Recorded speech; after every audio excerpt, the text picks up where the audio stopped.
આદિપુર પીજીવીસીએલના અધિકારીઓ દ્વારા અકસ્માત થાય તે જ રીતે રસ્તાની બાજુમાં ટ્રાન્સફોર્મર ઊભા કરવામાં આવ્યા.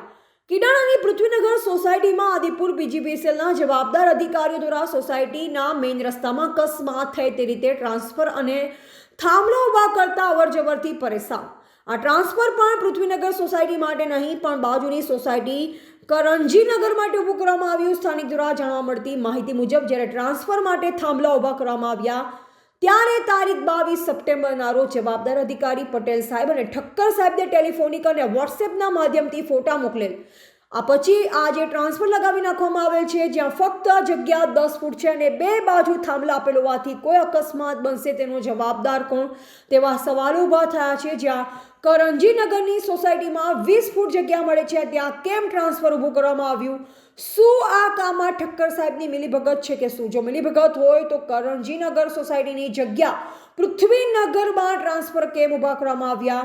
સ્થાનિકનું કહેવું છે જો આ ટ્રાન્સફરો સાર્વજનિક પ્લોટમાં ઊભા કરવામાં આવે તો બનાવ બનતા અટકે અને આ ટ્રાન્સફોર્મરની જગ્યા બદલવામાં બીજી જગ્યાએ નહીં લેવામાં આવે અને ટ્રાન્સફર અને થાંભલાઓના લીધે અકસ્માત બનશે તેના જવાબદાર અધિકારીઓ સિનિયર ઓફિસર પટેલ સાહેબ અને જુનિયર ઓફિસર ઠક્કર સાહેબ રહેશે તેવું દુદાભાઈએ જણાવ્યું હતું. રિપોર્ટર નરેશ ડી વ્યાસ, તંત્રી બનાસી પુકાર, બનાસકાંઠા.